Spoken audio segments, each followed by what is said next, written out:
Your brother has a family to support. You're single. You'll figure it out. My father said this while dividing up his estate at the kitchen table where I'd eaten breakfast for 18 years. My mother nodded like he was reciting scripture.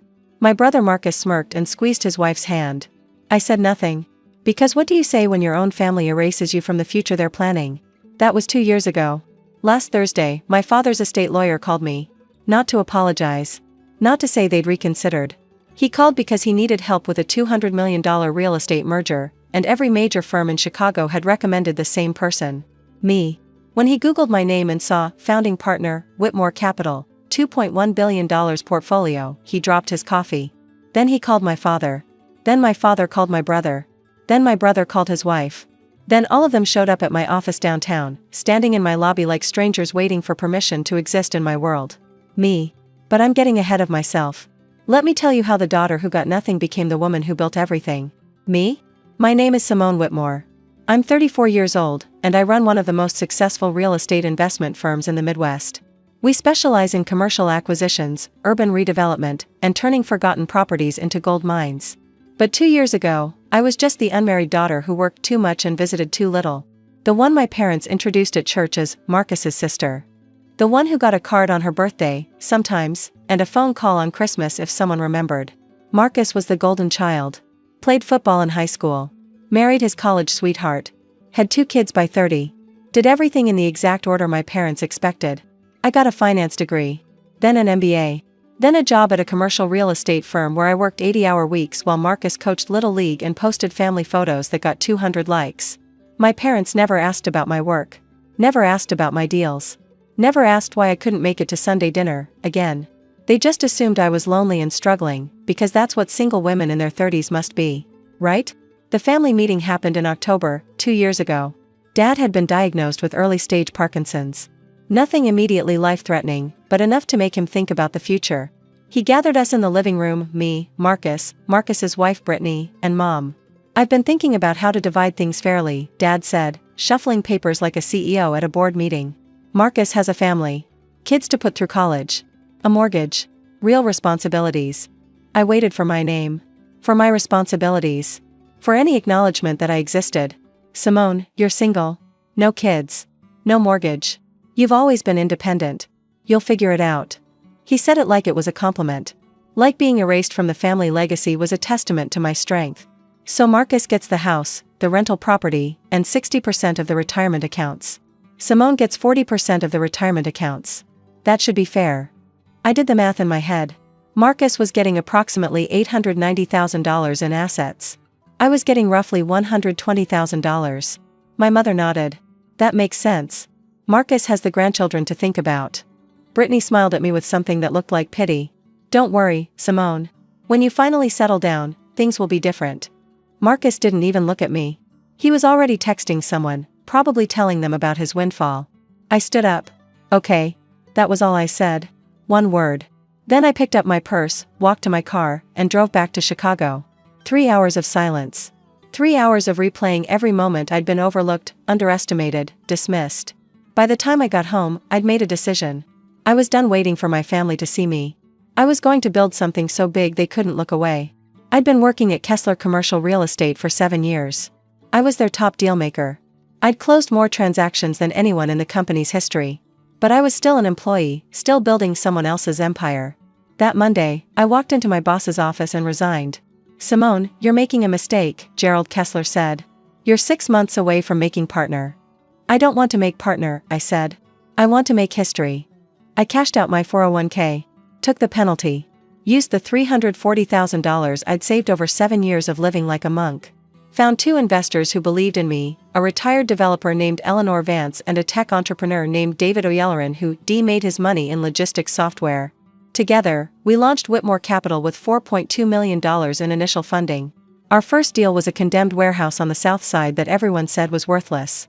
I saw something different. I saw 37 loft apartments, a rooftop garden, and a ground floor restaurant space that would become one of the hottest brunch spots in the city. We bought it for $1.1 million. Renovated it for $3.8 million.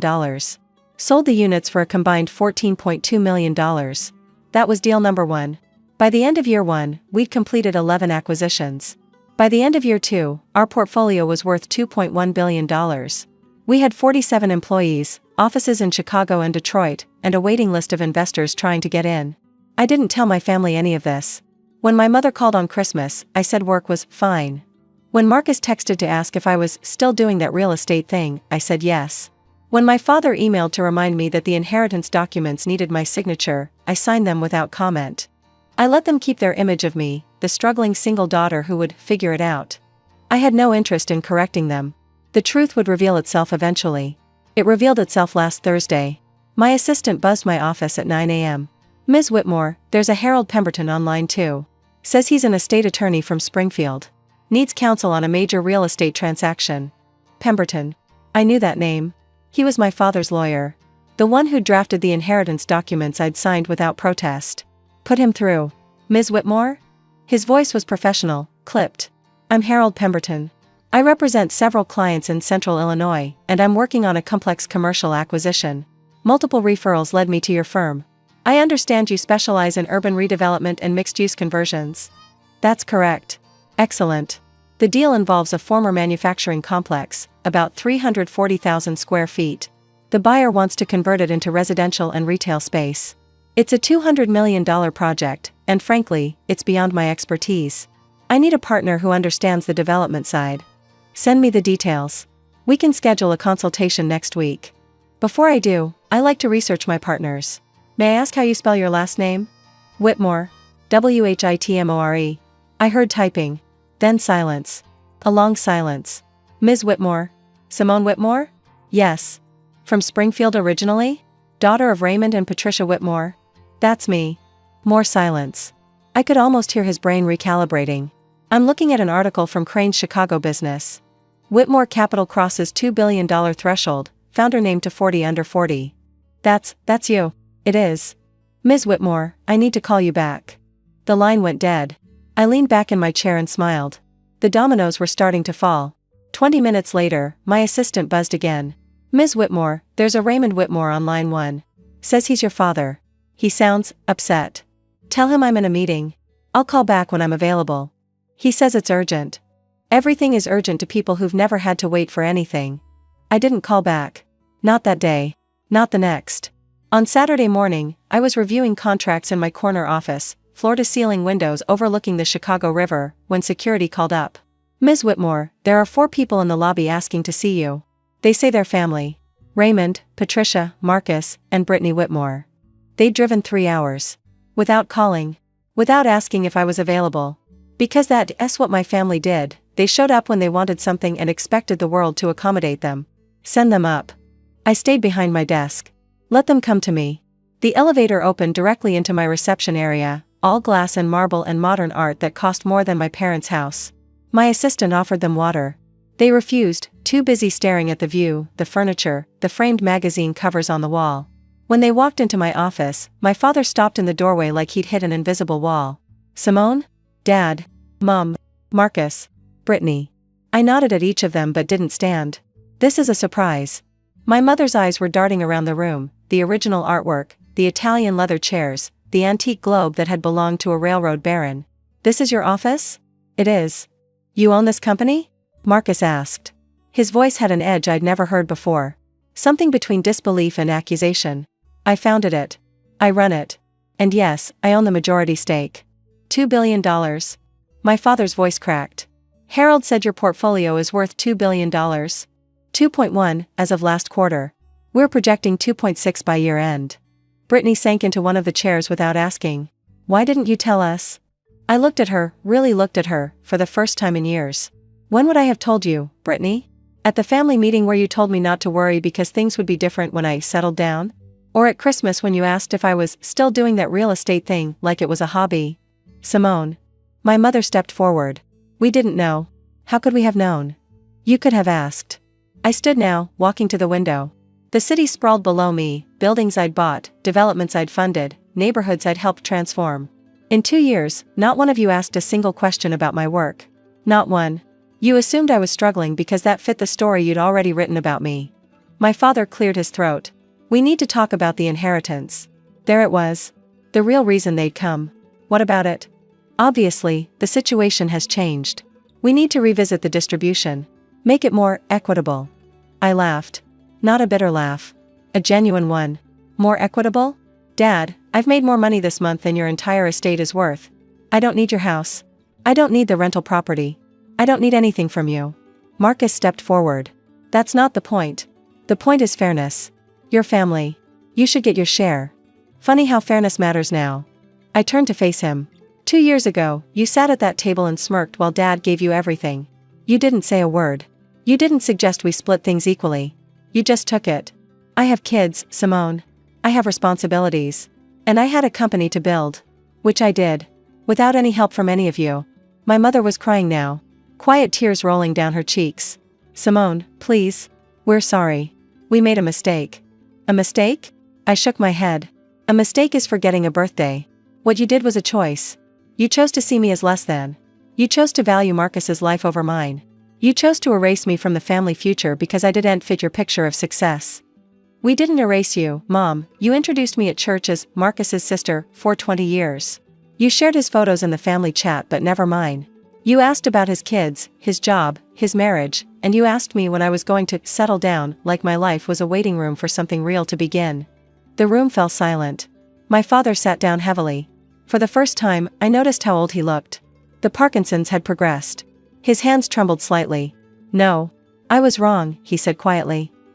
I was wrong about everything. I looked at you and saw a woman without a husband, without children, and I thought you were lost. I thought giving you money would just delay you from finding what really mattered. What really mattered? I repeated. Dad, I built $1 billion company. I employ 47 people.